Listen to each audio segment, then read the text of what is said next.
Baik, bismillahirrahmanirrahim. Sahabat-sahabat, selamat datang ke kajian suluk online gelombang ke-11. Hari ini adalah pertemuan ke-15 ya, jadi tak terasa sudah 15 minggu kita bersama-sama berikhtiar mengkaji Al-Quran agar tidak sekadar tilawah, tapi juga mencoba menyelami Al-Quran agar dia betul-betul berfungsi sebagai hudan, sebagai petunjuk, sebagai panduan, sebagai batas, gitu, sebagai visi dalam kehidupan, sesuatu yang betul-betul menuntun kita. Semoga Allah Ta'ala memberkahi pertemuan ini dan melindungi kita dari ilmu yang tidak bermanfaat, bahkan ilmu yang tersesat. Na'udzubillahi min dzalik. Kita berdoa dulu ya, sama-sama membaca basmalah. Bismillahirrahmanirrahim. Dan salawat. Allahumma sholli ala Sayyidina Muhammad wa ala ali Sayyidina Muhammad. Sahabat-sahabat, kita masih menelusuri kisah Musa alaihissalam. Kita sudah sampai ke episode ketika Musa sudah selesai menunaikan waktunya bekerja bersama sang guru, yaitu Syu'aib alaihissalam, selama 8-10 tahun. Dalam sebuah riwayat di buku Kisah Nabi-Nabi Ibnu Katsir dikatakan kemungkinan waktu yang ditunaikan adalah yang paling banyak, yaitu 10 tahun. Setelah itu Musa bersama keluarganya keluar dari negeri di mana dia tinggal bersama Syu'aib menuju kembali ke arah Mesir untuk kemudian nanti menerima perintah harus berhadapan face to face dengan Firaun. Tugasnya adalah untuk menyeru Firaun. Nah, karena ini kajian suluk, kita juga ingin mencoba menelaah episode ini, kemudian dikaitkan dengan diri kita. Di surat Al-Qasas ayat 29 dikatakan, ketika di dalam perjalanan itu, di tengah padang gurun ya, yang malam hari konon sangat dingin, itu dikisahkan Musa melihat dari jauh ada semacam sumber cahaya. Sahabat, bayangkan gurun pada zaman itu. Tidak ada electricity gitu ya, tidak ada penerangan, gelap dan hanya mengandalkan penerangan dari rembulan di malam hari atau bintang-bintang. Jadi ketika ada sumber cahaya yang muncul, itu tampak jelas dari jauh dan Musa mendekat. Dia melihat api di lereng gunung, katanya. Dan dia berkata kepada keluarganya, tunggulah, sesungguhnya aku melihat api, mudah-mudahan aku dapat membawa suatu berita kepadamu. Nah, ini adalah sebuah momen di mana Musa alaihissalam kemudian berkata-kata dengan Allah Ta'ala. Momen besar ini di sini. Dan ini jelas di situ dikatakan bahwa di dalam Al-Quran yang disebut dengan sumber cahayanya datang dari sebuah pohon. Ini penting ya, karena nanti di khazanah kitab lain itu jadi burning bushes katanya gitu. Jadi artinya semak-semak yang terbakar. Padahal semak-semak itu tidak sama dengan pohon. Pohon itu mengandung buah. Setahu saya semak-semak nggak ada buahnya gitu ya. Nggak tahu, saya nggak belajar biologi, tapi semak-semak tidak sama dengan pohon. Nanti kita lihat dalam bagaimana Allah Ta'ala meluruskan tentang sesuatu ya, sejarah, dan kita lihat kata yang dipilih apa, karena Al-Quran ini betul-betul spesifik. Kita sudah belajar kalau ingin mencari suatu kesinambungan, pola itu ajaib dari satu kata, lihat yang lain, telaah dengan menggunakan indeks Al-Quran, ayat-ayat yang menunjukkan dengan kata-kata yang sama akan memberi sebuah keterangan yang lain. Nah, di surat Al-Qasas ayat 30, kita lanjutkan ngaji kita. Auzubillahi minasyaitonirrajim. Maka ketika dia, Musa, itu sampai ke tempat api itu, ini masih episode di sana ya, dia diseru dari pinggir sebelah kanan lembah dari sebatang pohon, di sebidang tanah yang diberkahi. Ini kata-kata Allah Ta'ala. Musa, gitu, wahai Musa, ini anallah. Sesungguhnya aku anallah, aku adalah Allah, Rabbul Alamin. sebuah kata-kata yang sangat intimate ya. Inni anallah Rabbul Alamin. Yang saya ingin tekankan di sini adalah kata-kata yang keterangan tentang pohon. Karena di sini disebutkan bahwa hal ini terjadi, kita lihat ya bahasa Arabnya. Falamma ataha nudiya min syati'il wadil aiman. Jadi di bidang tanah yang diberkahi, al-mubarakati itu diberkahi ya, ada di lembah wadi dan di sebidang tanah yang diberkahi. Minas sajaroti, dari sebatang pohon ada suara wahai Musa itu. Di situ disebutkan as-sajarah, itu adalah pohon, bukan semak-semak. Kalau kita zoom in kata ini as-sajarah, as-sajarati, penulisan as-sajarati ini dipakai alif lam, as-sajarah menunjukkan the tree, bukan pohon yang lain. This is the tree. Kalau kita bilang this is the day, the day. Jadi pohon yang spesifik, pohon yang khas, pohon yang spesial, pohon yang itu. As-sajarati. Itu cuma 4 kali diulang di dalam Al-Quran. Kata-kata as-sajarati. Suratnya ini boleh nanti dibuka di rumah. Al-A'raf, disebar di surat Al-Qasas yang sedang kita buka ini. Jadi 2 ayat yang berkaitan dengan as-sajarati itu berkaitan dengan kisah Adam dan Hawa alaihissalam ketika dulu di surga. Ingat, kita udah diceritain dari kecil tuh ya, bahwa ada sebatang pohon yang tidak boleh didekati.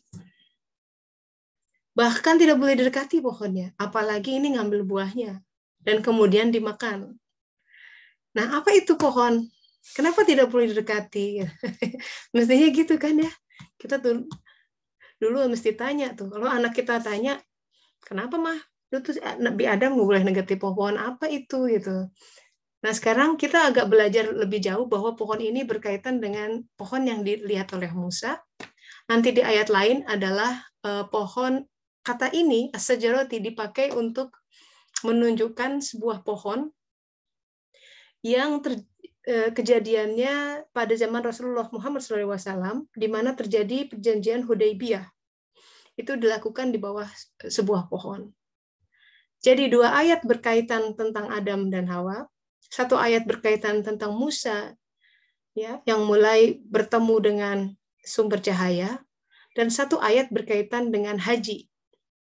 Jadi perjanjian Hudaybiyah itu perjanjian terkait umroh dan haji ketika kaum muslimin yang waktu itu pergi dari Madinah, ya, waktu itu kan suasananya tegang tuh dengan para kaum kafir Quraisy di Mekah. Jadi ketika musim haji, musim umroh datang, walaupun kaum muslimin tidak membawa senjata, mereka tetap curiga, jangan-jangan this is an ambush, jangan-jangan takutnya Trojan horse ya, pura-pura umroh terus menaklukkan Mekah. Sehingga mereka dihalangi di jalan. Maka ada perjanjian Hudaybiyah. Perjanjian Hudaybiyah itu sebenarnya perjanjian yang para sahabat menentang. Karena isinya itu seolah-olah merugikan kaum muslimin. Salah satu di antaranya yang dipandang merugikan adalah poin misalkan kalau ada orang Madinah ke Mekah, nggak perlu dikembalikan. Tapi kalau orang Mekah ke Madinah, misalkan dia ingin tahu Rasulullah, itu harus kembali. Pokoknya kaum kafir Quraisy di Mekah itu takut banget gitu dengan pengaruh yang makin kuat dari Rasulullah SAW dan pengikutnya. Maka di perjanjian Hudaybiyah itu dibuat agar pelaksanaan umroh, haji itu tetap berjalan.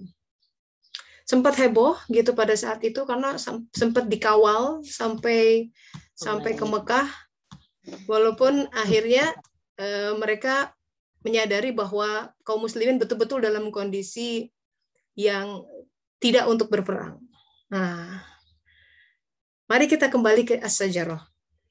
Hari ini topiknya tentang pohon, sahabat-sahabat. Karena ini dalam Al-Quran berkali-kali disebut tentang sejarah. Contoh lain tentang sejarah adalah di surat Ibrahim, ayat 24 sampai 26. Auzubillahiminasyaitonirrajim. Ini bagaimana Allah membuat perumpamaan kalimah yang baik itu seperti pohon yang baik. As-sajaratu thayyibah.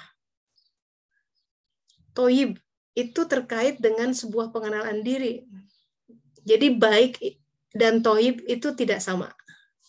Kalau thayyib itu spesifik sesuatu yang thayyib buat seseorang, itu berarti si orang itu mengenali. Contoh praktikal yang sangat gampang.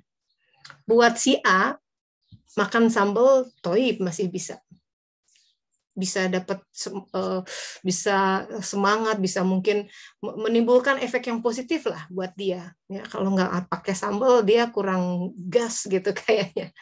Tapi buat yang lain si B makan sambal makanya kambuh, berarti nggak thayyib buat dia. Jadi kebaikan itu kalau kata Al-Quran sangat spesifik ya, thayyib halalan thayyibah.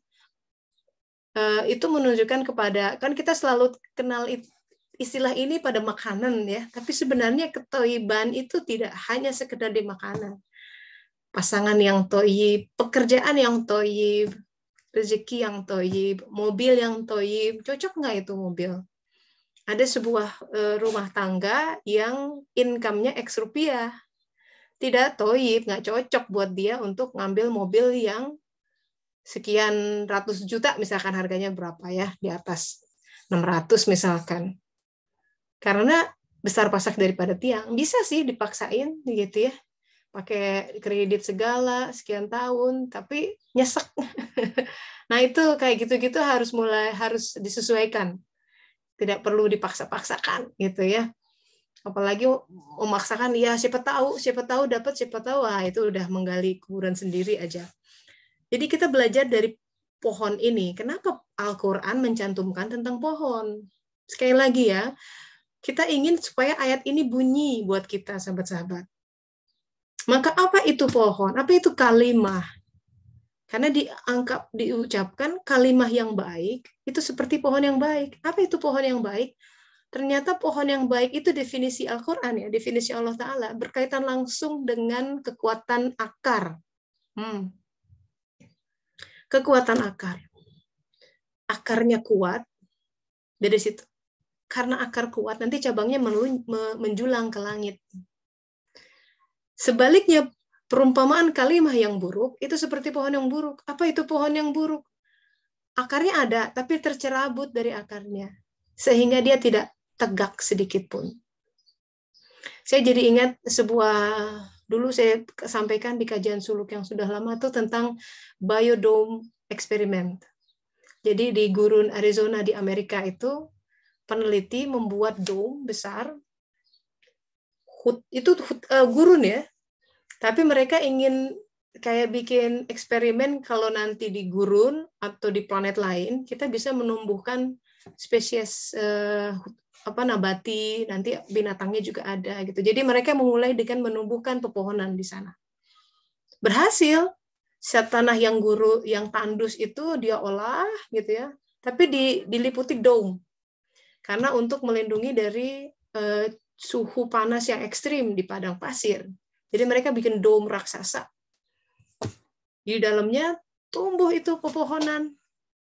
Dari kecil berbulan-bulan gitu ya, sampai dia tegak tinggi. Sampai suatu ketika, para peneliti memerhatikan ketika pohon itu menjulang tinggi, tiba-tiba tumbang. Krek, bertumbangan. Waduh, kenapa ini soilnya kurang apa? Dan setelah diulik apa ternyata sahabat-sahabat, ditemukan bahwa kondisi dome yang mereka buat itu terlalu stabil.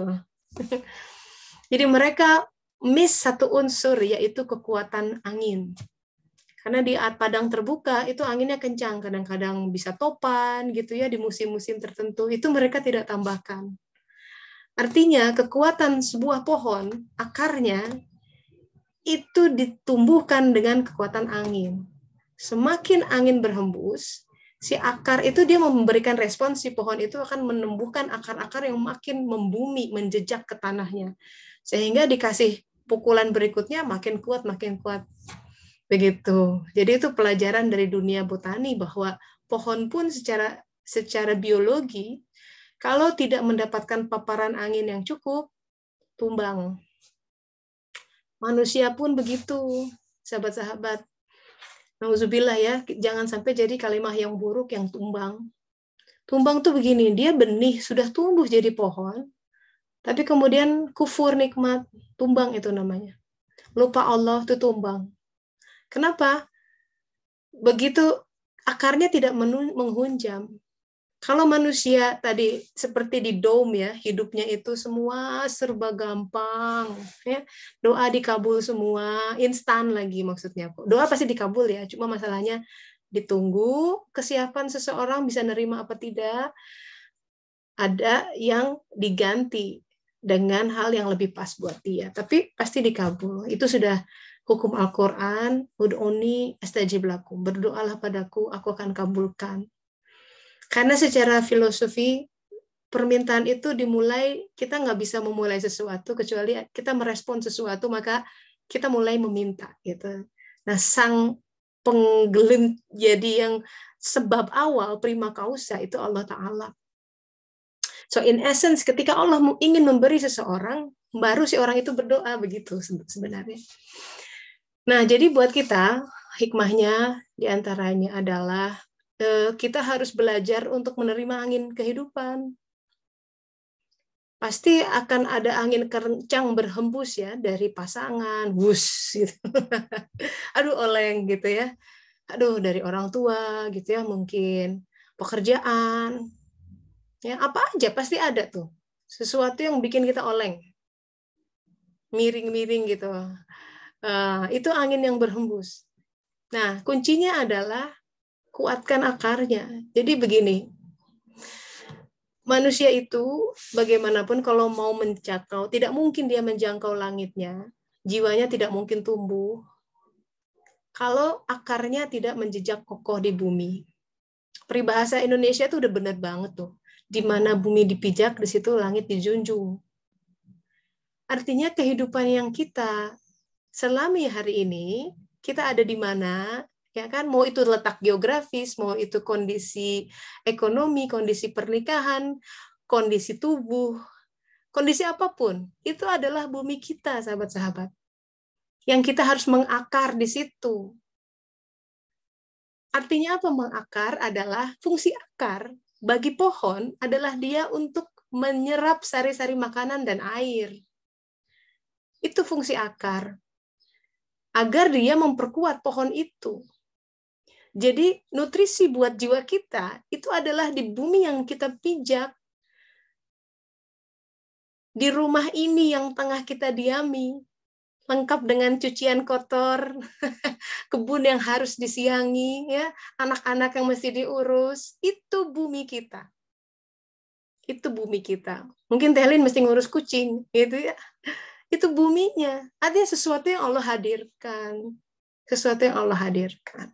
Nah, bagaimana kita menyerap air di situ? Karena ada unsur-unsur hara yang sangat menyehatkan jiwa. Yang di situ jiwa bisa makan. Nah, itu maksudnya harus to look beyond. Dalam suluk atau kita mesti terlalu apa hikmahnya? Itu Allah yang ajarkan nanti. Bahwa kita mungkin tidak paham sekarang, tapi ketika kita menerima saja kondisi per hari ini, sungguh itu sebuah taufik ya, sebuah karunia dari Allah Ta'ala, karena kita diberi hati yang berserah. Asal kita tidak mengutuk-ngutuk gitu ya, tidak mengeluhkan kondisi yang ada saja, dan menjalani dengan sepenuh hati, itu si akar sudah mulai berfungsi sebenarnya. Dia menyerap air dan unsur hara.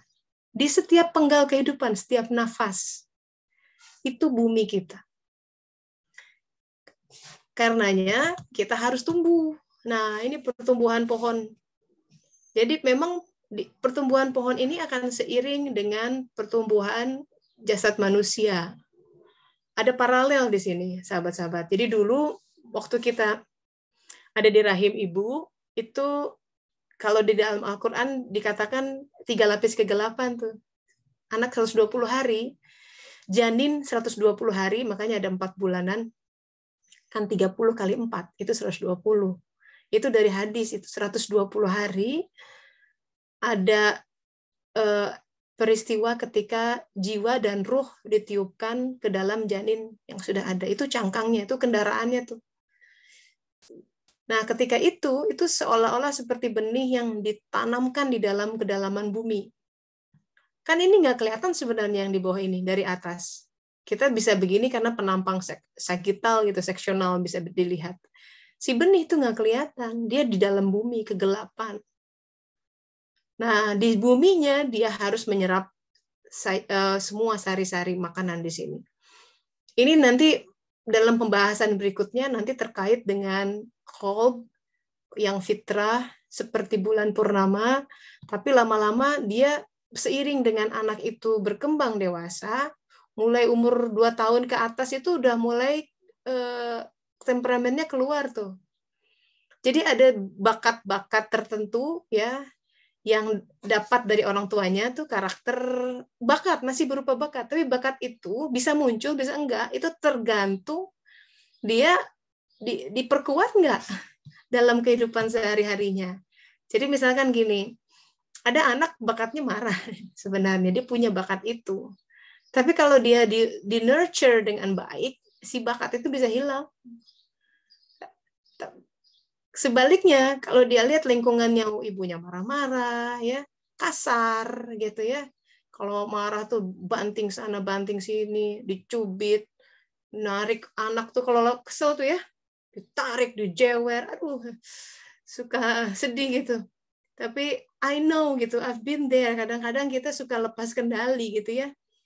Banyak istighfar lah di situ. Kita tuh banyak membuahkan suatu apa ya, mengajarkan anak secara tidak sengaja hal-hal yang melenceng dari fitrahnya. Nah, kemudian dia in short sampai dengan usia 40 tahun all the pieces of puzzle itu sudah ada gitu. Jadi ini berkaitan dengan Musa yang berusia 40 tahun ini melihat pohon api bercahaya. Di sini seseorang usia 40 tahunan itu harus mulai membaca dirinya, makin tahu apa yang toib dan apa yang tidak buat dirinya. Mana aktivitas yang pas gitu. Toib itu berkaitan dengan kesesuaian.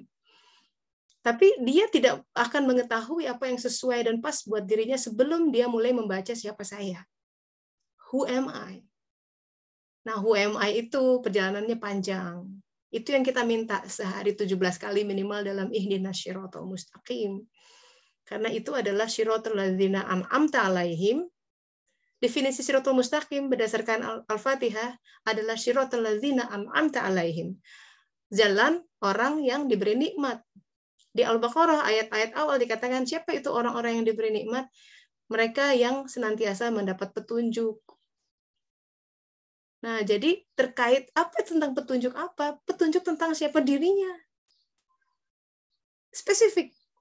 Makanya suluk itu fokusnya ke diri sendiri. Dia tidak membicarakan orang lain. Karena kata Rasulullah, jalan untuk menuju Rob itu sebanyak nafs hamba-hambanya. Jadi kita nggak mungkin mendekat kepada Allah melalui jalan orang lain. It's impossible. Nggak mungkin. Setelannya beda. Itu rel orang. Dengan demikian kita sebenarnya harus legowo satu dalam hidup ya biarin dia sudah menikah, sudah kan kita suka banding-bandingin tuh dalam hidup. The game of comparing to others itu eating us up gitu. Itu memakan kita dari dalam. Jadinya kita suka jarang bersyukur ya, karena selalu lihat aduh si itu udah punya ini, si itu udah ini, udah itu, pangkatnya udah ini, ya biarin, itu dia ya dia, itu rezekinya dia gitu ya. Di sisi lain juga nggak perlu merasa tinggi dari yang lain karena itu kasihan ya, belum ini belum itu, terus kita udah merasa punya banyak gitu. Nah, itu juga that's the other polar gitu. Satu sisi kita merasa minder, sisi lain kita merasa ujub. Wah, jangan dua-duanya gitu. Dengan pengetahuan bahwa setiap orang itu punya jalannya, kemudian kita menjadi menghormati takdir kehidupan yang terjadi kepada setiap orang. Dan sama sekali tidak judgment.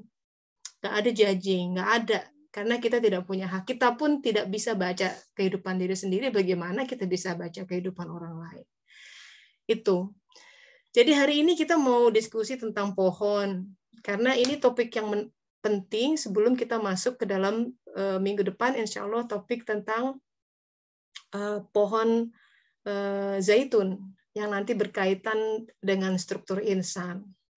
Ya, ini sebelum nanti masuk pertarungan Musa sama Firaun, penting untuk dipahami apa itu struktur insan dan ini bicara tentang apa, gitu. Ya, jadi pohon yang dilihat Musa alaihissalam di Sajarah ini adalah pohon yang kira-kira sama yang dilihat Adam alaihissalam dan pohon yang berkaitan dengan haji. Haji itu sahabat-sahabat adalah rukun Islam kelima, kita sudah tahu. Tapi di situ adalah puncak dari ibadah haji adalah wukuf di Arafah. Yaitu harus ada pengenalan, namanya juga padang Arafah ya, Arafah, ma'rifah. Padang pengenalan tuh, kembali lagi pengenalan. Tadi kan Toib bicara tentang sesuatu yang kita kenali. Pasangan yang Toib, makanya kita mengenali dia sebagai langsung klik aja gitu ya. Itu Toib, mudah-mudahan sebagai suatu tanda itu. Wukuf di Arafah, ketika di padang pengenalan, there's nothing you can do but stay. Diam. Dia yang berkata-kata. Ritual itu sebenarnya kita coba dalam skala daily activities lewat sholat. Lewat sholat itu harusnya semua hal simpan di telapak kaki kita. Mau itu rencana sejam ke depan, minggu depan, nanti sore, apapun. Seolah-olah setelah sholat ini kita meninggal. Itu teknik untuk kita bisa ihsan. Jadi kita bisa merekayasa pikiran kita agar dia diam. Agar dia hening. Diamlah engkau, aku akan menghadap Tuhanku. Biarkan dia yang berbicara. Makanya dalam sholat nggak bisa asal, semua protokolernya ada, baca ini, gitu. Dalam bacaan itu, seiring dengan keihsanan kita, kehadiran dia akan equal dengan bagaimana kita menghadirkan diri kita. Begitu kita meleng, dia meleng. Karena nggak percuma. Ketika wadahnya bocor, air pun tidak akan dikasih. Karena nanti mubazir, tumpah. Benar nggak? Jadi, kalau ingin sholat kita betul-betul berdaya transformasi yang kuat, mencegah fahsya dan mungkar, mentransformasi diri kita, dan kehidupan yang ada itu otomatis. Kalau diri kita tertransformasi, hati kita tertransformasi, kehidupan itu otomatis. Karena dia adalah bayangan dari qalb kita. Anak-anak semua otomatis diaturin. Saya bersaksi. Perbaiki sholat, perbaiki hubungan kita dengan dia, dimulai dari wudhu yang syahdu gitu ya, setiap tangan, ada doanya kan tuh, bahwa jalan dari tempat wudhu ke tempat sholat pun sampai harus menunduk karena takut bisa nggak nyampe. Saking takutnya bahwa kita mungkin nggak disampaikan ke tempat itu, tempat sholat. Karena tahu bahwa kematian mengintai kita setiap saat, kita tidak pernah tahu, tiba-tiba dikasih heart attack, cabut, terkulai, selesai. Tidak mungkin, nggak berani bilang begitu. Siapa yang berani menjamin? Nah, itu takwa.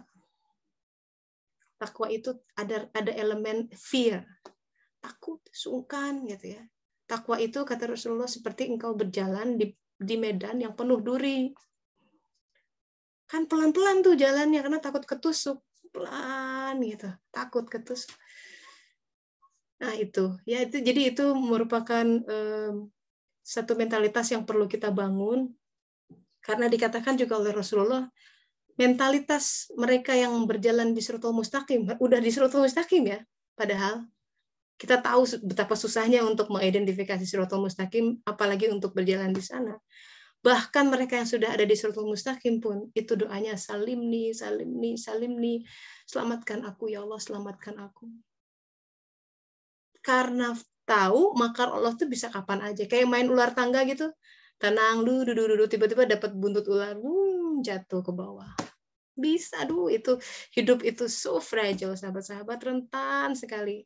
Jangan sompral, jangan merasa pede, ah kamu kan biasa begini gitu ya. Enggak. Tahu-tahu ngegebek gitu kalau orang Sunda bilang itu. Nah, udah kayak gitu berarti udah ditampar besar karena kita sering hilaf. Biasanya apa namanya, seruan itu datangnya bertahap, pelan-pelan, pelan-pelan. Kalau dablek terus jadi amplifikasi. Tapi itu pun sebagai sebuah rahmat Allah Ta'ala. Di sini, mendingan diproses di sini. Udah di sini nggak apa-apa. Sedih bentar, nangis sebentar, agar kita tahu hal yang lebih hakiki apa. So we reoriented our life. Nah, agar kita tidak tamparannya apa ya, treatmentnya lebih soft gitu ya. Baiknya kita gunakan saat-saat sholat itu, saat-saat zikir itu untuk kontemplasi. Zikir banyak-banyak. Makanya kata Rasulullah, istighfar itu membuka rezeki. Pada saat yang sama dia juga bisa menghilangkan musibah. Ya, gitu. Nah, saya ingin membuka diskusi tentang ini karena ini kalau ada yang agak ragu atau masih pusing, kita mulai dari sini gitu. Tentang as-sajarah. Jadi bahwa setiap kita harus menjadi sebuah kalimah, disebutkan kalimah ya. Menarik, kalimah yang baik. Artinya kan sesuatu yang Allah tuliskan, ada kalam, ada kalimah. Jadi dia tengah berkata-kata dan memperkenalkan siapa dirinya sebenarnya lewat kita semua. Nah, contoh yang paling solid, yang paling bisa dibaca kehidupannya itu nabi-nabi, kisah nabi-nabi. Itu dan kisah para sidikin, para syuhada dan para solihin. 4 kategori orang itu adalah orang-orang yang ada di Shiratal Mustaqim. Silahkan dibaca surat An-Nisa ayat 69. Cuma ada 4 kategori, nabi-nabi, sidikin, syuhada, solihin. Membaca kisah kehidupan 4 jenis orang ini sangat mencerahkan hati. Kenapa? Karena ini orang-orang yang jelas sudah berserah diri. Mati dari dirinya sendiri, sudah jadi kalimah, pena tuh jadi Allah yang nuliskan kehidupan. Jadi jelas bisa kebaca runutannya.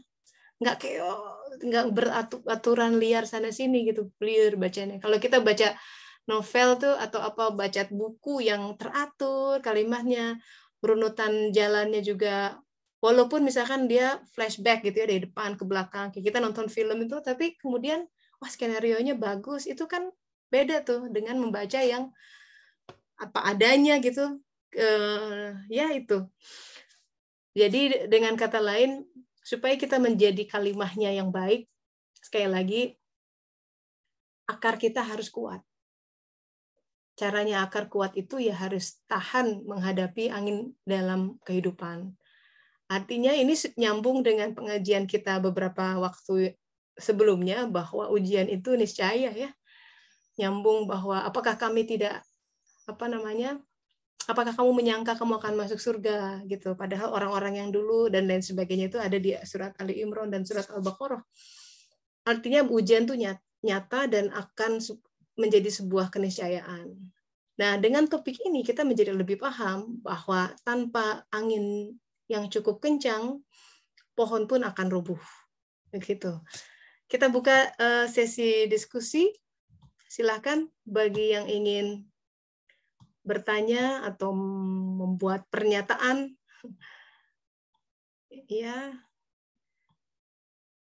Silakan, Mbak. Boleh lewat chat juga, langsung di unmute boleh. Barangkali ada yang masih bingung, kita coba pelan-pelan ya ngajinya. Jadi sekuensnya adalah ini, kita sudah masuk kepada penggal tentang Musa yang melihat pohon bercahaya, di mana Tuhan berkata di situ, wahai Musa, Anallahu Rabbul Alamin. Nah ini as-sajarah ya. Al-Quran meluruskan. Ada kitab yang mengatakan burning bushes katanya, semak belukar yang bercahaya, itu bukan semak belukar tapi pohon. Diluruskan di situ. Ya, nanti pohon kaitannya dengan ini soalnya jelas as-sajarah itu dengan manusia. Boleh silakan Mbak Lita langsung di mute aja. Ya, bismillahirrahmanirrahim. Assalamualaikum warahmatullahi wabarakatuh. Selamat sore Mbak Tessa. Assalamualaikum warahmatullahi wabarakatuh. Ya, Maaf selamat nih siang saya di sambil sini. ya, maaf nih sambil kerja juga nih di akhir sore. Oh iya, Mbak Tessa gini, kan kalimah thayyibah itu adalah kalimah baik ya. Dan apakah kita untuk bisa mencapai kalimah thayyibah itu kita sudah berserah diri dan sudah sampai marifat gitu ya. Dan setiap kejadian-kejadian itu udah kita bisa mengetahui hikmahnya, atau kita memulainya dengan belajar dari ibrah-ibrah para nabi gitu ya. Kalau bisa nggak kalimat thayyibah itu didapatkan oleh kita yang sedang berproses gitu menuju ke arah sana dalam pertobatan? Itu ada nggak gitu, apa atau kalimat thayyibah itu diberikan kepada orang yang sudah berserah diri dan marifat baru turun petunjuk sehingga dia tahu kalimat thayyibahnya, atau seperti apa Mbak Tessa? Mohon pencerahannya. Terima kasih. Assalamualaikum warahmatullahi wabarakatuh. Waalaikumsalam warahmatullahi wabarakatuh. Ya, Al-Quran itu tidak linier dibacanya, Bu. Jadi dia berlapis gitu. Tapi kita coba menjawab, biarkan Al-Quran sendiri yang menjawab di sini ya. Kalau kita lihat dalam konteks ayat surat Ibrahim ayat 24, kalimah yang baik itu sudah bicara tentang pohon. Bukan benih lagi berarti. Jadi artinya kalau bicara tentang pohon, dia harus melalui suatu episode pecah kecambah, dia tumbuh, baru jadi pohon. Karena kalau misalkan masih kecambah kayak gini, kita tidak sebut pohon kan? Ya, dia masih baru benih yang pecah kecambah. Apa itu pecah kecambah? Itu jadi gini, belajar dari kehidupan orang ya. Dalam hidup seseorang itu ada episode ketika dalam kehidupannya dia mulai merenungkan kehidupan. Biasanya mungkin Allah fasilitasi tuh. Karena kalau misalkan hidupnya baik-baik aja, boro-boro merenung tentang hakikat kehidupan, dia sibuk dengan semua kesibukan yang tanpa henti, endless. Ya, sibuk ini, main itu, main ini. Tapi mungkin misalkan dia orang tuanya bercerai, dia harus pindah belajar di kota lain, dia merasa dirinya kok tidak sekeren teman-temannya gitu ya, teman-temannya pintar semua, dia merasa dirinya itu apa sih aku bisanya. Dari situ dia mulai mikir gitu ya. Ada juga mungkin yang Allah desain kehidupannya itu dia dibully sama teman-temannya gitu ya. Jadi itu desain-desain yang di luar kendali kita, betul nggak? Kita bisa aja bilang, oh saya mau kirim anak saya ke sekolah A yang katanya sih inilah apa reputasinya bagus, sekolah keren, mahal ya bayarnya, tapi kan belum tentu itu. Karena yang kita tidak tahu adalah dia akan sekelas angkatan sama siapa. Mungkin kita tahu oh gurunya bagus, lulusan-lulusan, tapi teman-teman seangkatannya itu justru juga sangat menentukan kondisi anak seperti apa. Benar nggak? Jadi kita nggak bisa tuh pede, wah pokoknya tenang, agama anak saya pasti terjamin, sudah saya kirim ke pesantren A gitu. Belum tentu. Itu hati-hati musyrik tuh di situ ya. Kita seolah-olah lebih mengandalkan kepada metode pembelajaran suatu lembaga. Kan Allah yang Maha mendidik gitu. Tapi bukan pula kita menjadi tenang ada Allah. Serahkan saja sama dia sambil tidak berpikir juga. Nah, itu juga salah gitu ya di sisi lain. Nah, jadi pertama, ini bicara tentang pohon. Ya. Pohon itu berarti sudah stage lanjut dari sebuah pertumbuhan benih. Kapan seseorang pecah kecambah? Itu ketika, jadi kalau dari ilmu botani, benih itu bahkan sebelum ditanam, itu mesti dijemur dulu, benar nggak? Supaya tidak terlalu lembab. Apa yang benih lakukan di dalam tanah? Dia menyerap air di sana. Menyerap air sampai dia, si kuncupnya itu kan, si air menyerap terbuka sampai pecah. Nah, itu namanya pecah kecambah. Apa itu gerak menyerap air? Itu air kehidupan. Mata air kehidupan itu ilmu. Dan ilmu yang utama sebenarnya Al-Quran. Nanti yang menyusul adalah hadis dan lain sebagainya. Saya ceritakan ini kisah nyata ya, seorang anak manusia yang pecah kecambahnya itu difasilitasi oleh dia membaca suatu saat sebuah hadis waktu SMA. Hadis itu bunyinya gini, as-sholatu imaduddin. Sholat adalah tiangnya agama. Sesimpel itu. Kalau sahabat-sahabat pernah, saya juga ingat soalnya buku ajar agama Mahyudin Syaf zaman SMA warnanya hijau, itu SMA di Bandung tuh itu kayaknya semua buku pelajaran agama, atau mungkin senasional ya, zaman dulu semua dropping dari semua hadis yang ada, dari semua ayat yang ada. Entah kenapa ayat itu, hadis itu kena banget. Si anak ini dia merasa ngaji nggak bisa gitu ya, pengetahuan agama kurang. Nah tiba-tiba nyangkut tuh hadis itu, dan itu yang membuat transformasinya cepat. Apa yang dia lakukan? Dia mulai memperbaiki sholat, sahabat-sahabat. Dia pikir begini, ya udah deh, kalau sholat, kalau agama itu sebuah bangunan, setidaknya saya punya tiangnya dulu. As-salat imaduddin. Dan Allah itu benar ketika hambanya berjalan mendekat kepadanya, berikhtiar satu langkah, kita berjalan, dia mah berlari. Kita baru selangkah, dia mungkin udah 1000 lebih langkah. Dan itu gayung bersambut. Pecah kecambah adalah terjadi ketika melalui, diawali dengan gerak memperbaiki sholat, itu yang bersangkutan mengalami mukasyafah. Mukasyafah itu si jiwanya mulai terpapar keluar. Jadi udah mulai keluar nih di sini ya. Kalau bumi itu, jadi tanah itu bumi, maka kalau dia sudah menyentuh aspek langit itu aspek malakut. Langit itu aspek malakut. Jadi jiwa ya datang dari aspek malakut. Si jiwa sudah mulai bangun. Gitu. Dan di situ dia akan punya kesadaran baru tentang kehidupan, dia melihat kehidupan berbeda dengan melihat kehidupan sebelumnya, mulai haus tuh. Ciri jiwa yang bangun, dia haus ilmu. Maka makin haus pengajian, ya, makin haus ngaji gitu, terutama ilmu yang sumber utama adalah Al-Qur'an. Nanti ilmu-ilmu lain baca. Nah, untuk beliau itu disuplai lagi dengan membaca buku Ihya Ulumuddin saat itu. Gitu ya, terus buku-buku sirah. Nah, itu proses pecah kecambah. Jadi pertanyaan tadi, gimana kalau kita masih dalam bertaubat? Mungkin kita harus paham kita sedang fase di mana. Sudah ada pohonkah atau masih kecambah? Jadi bedanya kecambah sama pohon apa? Yang paling stark ya, kontras itu adalah kalau pohon udah mulai kelihatan beda. Kalau ini masih segede gini nih, susah membedakan ini kecambahnya pohon albei, pohon apa masih belum jelas, apalagi benih. Kecuali ahli tuh mungkin bisa membedakan, wah ini benih jagung, ini benih cabai, ini benih ya. Jadi yang paling nyata perbedaan antara benih dengan pohon, makin dia tumbuh besar, makin identitas dirinya nampak. Artinya apa? Seseorang yang sudah tumbuh pohon dirinya, makin dia paham tugas saya dalam satu kali kehidupan ini, fokusnya di mana. Itu nggak ada yang bisa ngajarin kecuali Allah. There's no amount of ustadz.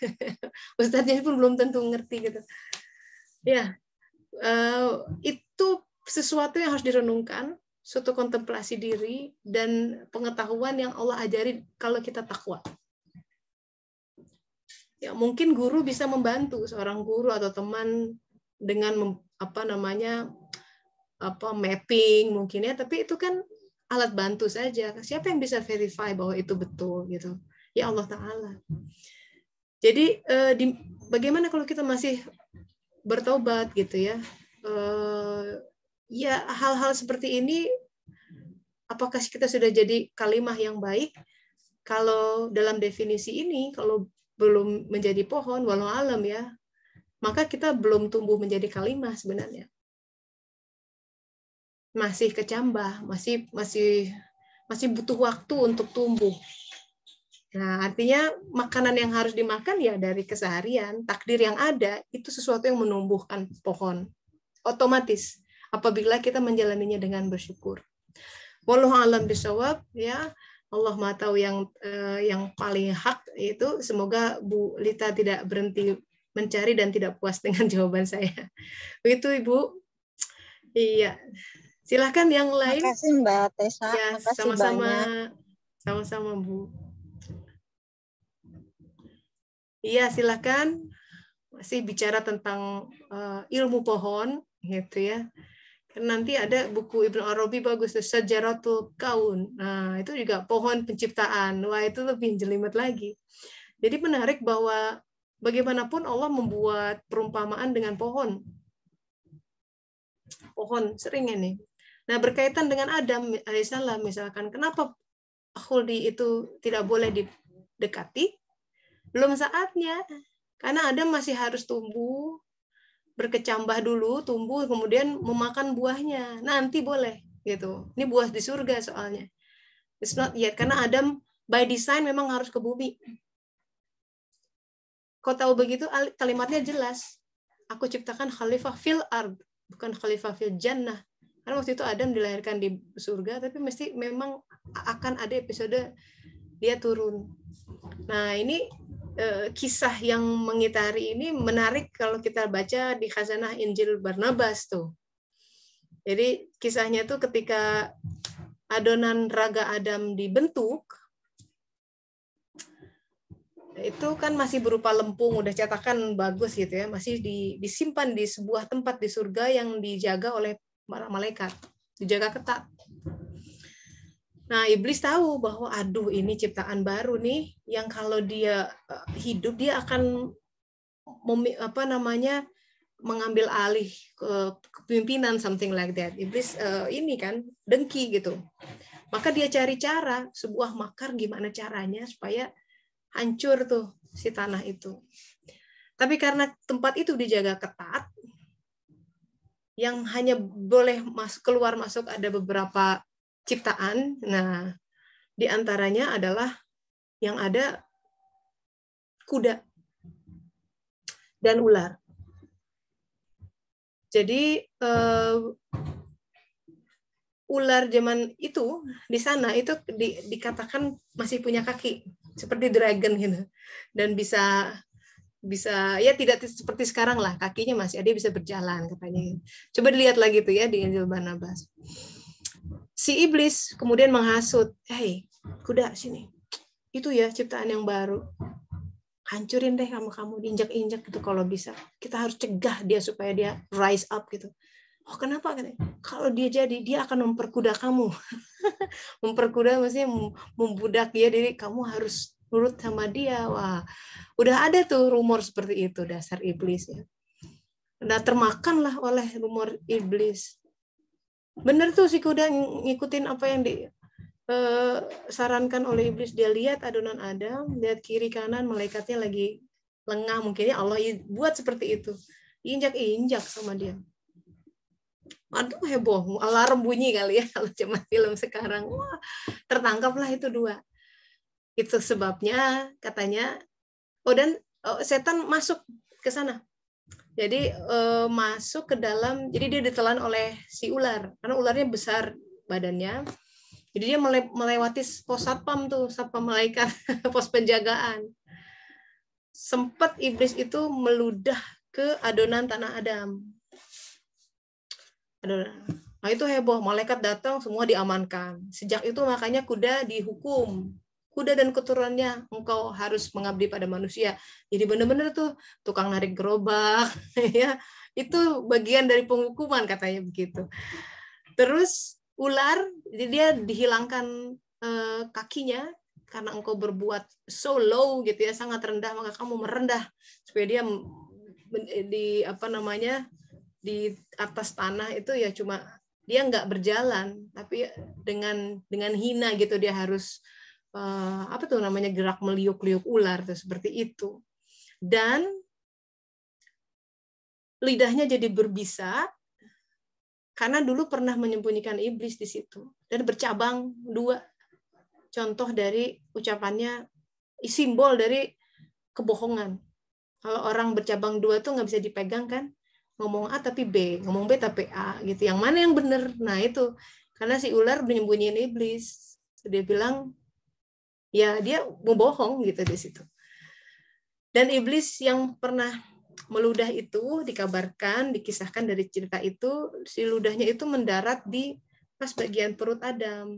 Nah, sama malaikat diambil, dibersihkan. Bersihkannya bukan dengan diulap gitu. Jadi sama bagian tanah yang sudah bercampur ludah iblis sekalian diambil.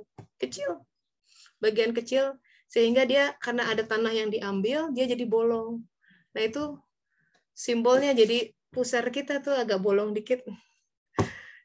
Gitu. Dari tanah yang tercampur dengan adonan ludah iblis itu, campuran itu, karena makhluk tahadza batila gitu ya, nggak ada yang sia-sia, nggak dibuang begitu aja. Diciptakan anjing dari situ. Makanya anjing itu sama manusia dekat. Karena ada elemen yang dekat di situ. Tapi ludahnya najis karena dia campuran dari ludah iblis alaihissalam. Menarik ya kalau lihat.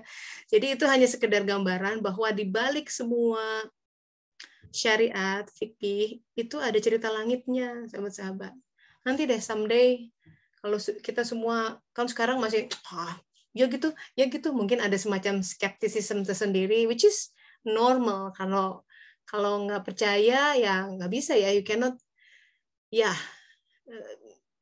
nggak bisa, memang nggak bisa convince orang kalau nggak percaya ya udah nggak percaya. Tapi suatu saat nanti kita akan melihat dengan nyata, karena semua akan diputar lagi, insya Allah nanti di alam mahsyar nanti pagelaran kisah dari awal sampai akhir, sehingga nyata orang-orang yang benar dan orang-orang yang tidak benar.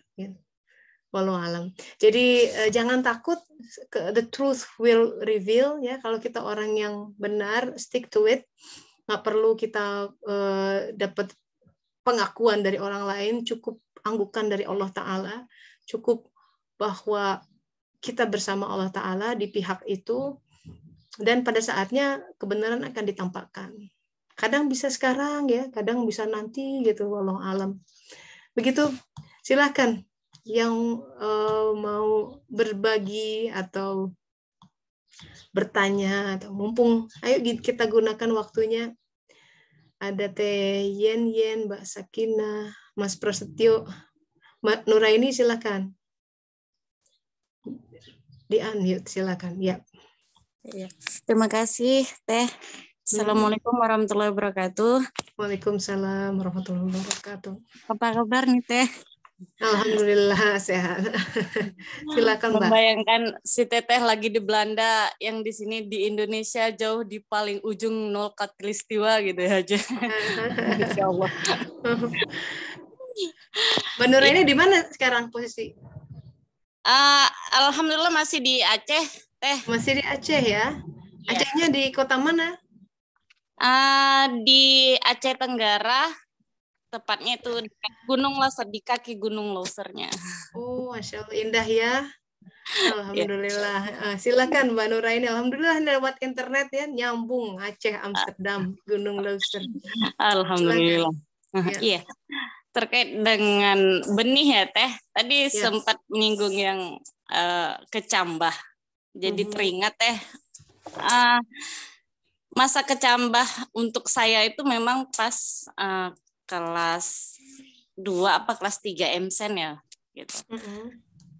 Jadi Allah memang memberikan awal dari petunjuk itu dari saya ingat ya yang nyangkut gitu ya Teh pas belajar akidah akhlak gitu. Ada ayat yang menyebutkan kalau semua ilmu itu sumbernya dari Allah gitu. Jadi yang tadinya saya berpikir saya belajar nih, saya apa gitu, itu atas usaha saya, tapi kalau begitu menyangkut dengan ilmu itu milik Allah. Jadi mintalah padanya gitu. Itu saya tercengung ya kalau untuk kelas 2 MSen kayaknya belum nyangkut, tapi jadi kok bisa ya, kok minta sama Allah ya? Kenapa ya aku yang tadinya ya baca buku lah, yang harus belajar dari ustadz lah, yang dari apa, tapi begitu kata-kata itu terlintas dari pikiran, jadi apa iya gitu. Jadi tanda tanya ya itu belajar oh ya betul ya, kalimatnya jadi masuk logika saya. Ya iyalah, minta sama Allah, Allah semuanya maha sumber dari segalanya gitu. Ya perlahan yang tadinya semangat saya baca buku, oh iya ini biar dapat prestasi, oh iya ini saingannya teman-teman yang kayak gitu, jadi orientasinya memang jadi gimana ya Teh, nyangkutnya, oh iya ini harusnya mintanya sama Allah, bukan sama bukunya, bukan sama gitu. Ya itu akidah ya, halus tapi tajam ya, betul. Alhamdulillah. Jadi saya tapi kesadaran itu bagaimana pengalaman Mbak? Kesadaran itu membuat berbeda nggak? Iya, jadi dari awal itu ya saya termasuk yang apa ya Teh, saya pelajar yang mencari prestasi, tapi dari ya kawan-kawan nih pada banyak nyontek tuh, saya juga pengen nilai yang baik tapi harus nyontek nih gitu. Tapi begitu dapat gambaran dari buku ya itu seperti, oh iya nggak benar, seperti apapun saya belajar tapi Allah tidak ridho, saya harus mencari cara yang baik ya. Jadi dari situ saya belajar sih Teh ya, tapi udah lebih takut, oh Allah tidak izin nih gitu. Jadi ya berapapun nilai saya tapi harus saya belajar dan saya terima itu gitu. Walaupun saya tidak ranking lagi, walaupun saya tidak apa, tapi saya harus belajar ujiannya dengan cara yang benar, bukan menyontek atau minta sama teman atau gimana gitu. Tapi itu betul-betul nilai murni yang memang saya kerjakan dan memang minta betul sama Allah gitu, berdoa, ya Allah mohon diberi petunjuk.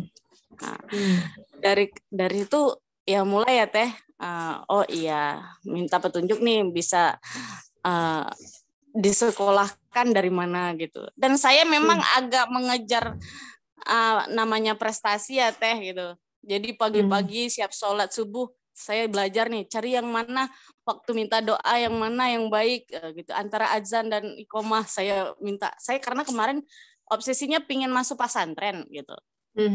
Gitu. Tapi orang tua nggak mengizinkan saya masuk pesantren. Jadi setiap azan iqomah saya minta, ya Allah kasihlah ya Allah gitu. Minta berdoa. Jadi memang sengaja khusus waktu setiap azan saya keluar dekat pintu gitu, antara azan dan iqomah saya berdiri gitu, minta Allah ya Allah gitu. Alhamdulillah. Dan, alhamdulillah Teh gitu. Iya. Walaupun perjalanannya bukan di SD-nya gitu, pas SMP-nya, jenjang SMA-nya yang baru diberikan. Dan selanjutnya baru istilahnya apa ya, obsesi pengen belajar, sempat ke Jawa, pengen kuliah.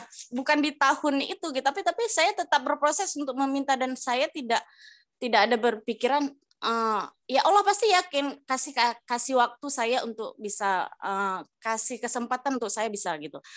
Dan tetap dalam berpikiran positif, walaupun bukan dalam langkah dan waktu yang sama, tapi ada waktu yang tepat untuk saya jalani. Jadi itu prosesnya dari awal, sejak SD sudah mulai meminta sama Allah ya? Iya Teh, betul. Itu dilihat, ya itu langkah kehidupan yang membuat sesuatu jadi berbeda gitu. Terima kasih Mbak sudah berbagi ya. Mbak Nuraini dari Aceh, alhamdulillah. Jadi memang gerak itu ya, gerak kembali bertaubat, gerak kembali memandang kepadanya, sekecil apapun Allah tahu itu. Hal yang paling mustahil sahabat-sahabat dalam kehidupan ini, ketika seseorang mencari Allah, dia tidak menunjukkan jalan. Mustahil. Capital M-U-S-T-A-H, mustahil. Ketika seseorang mulai mencari Allah, dia bentangkan jalannya.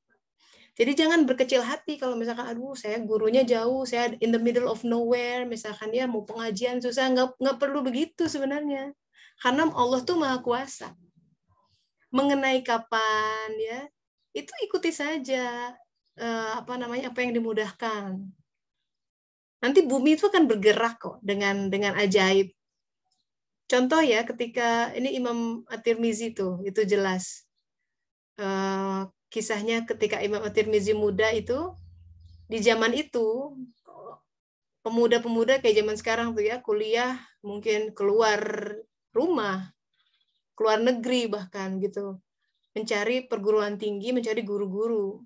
Sedihnya luar biasa At-Tirmizi, karena pada saat teman-temannya sudah mengembara mencari ilmu, dia tidak bisa pergi karena ibunya sudah renta, dan dia memilih untuk mengurus ibunya.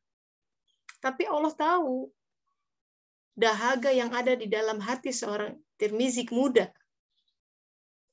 Sedahsyat itu, sahabat-sahabat, kemudian didatangkan guru, nggak tanggung-tanggung. Nabi Khidir mengajari beliau tiap hari datang.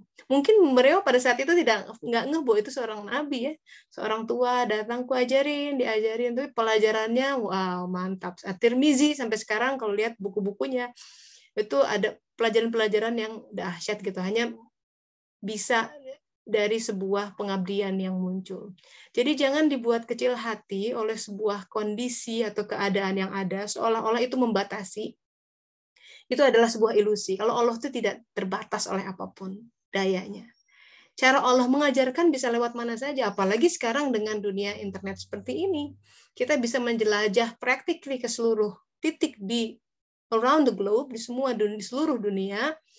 Kita bisa menuntut ilmu dari siapapun, udah pada buka kelas online sekarang tuh guru-guru tuh ya. Bahkan ada YouTube-nya gitu ya, mau belajar dari profesor di Harvard atau apa dibuka. Bahkan ada yang gratisan gitu. Jadi this is the era di mana sebenarnya hampir tidak terbatas, tapi juga di situ pun ada tantangannya. Karena di sini ada flood of information, semua banjir, semua tawaran serba ada. Nah, kita mesti memilih mana yang toyib itu buat kita. Jadi membaca diri, mana yang toyib, mana yang baik buat kita.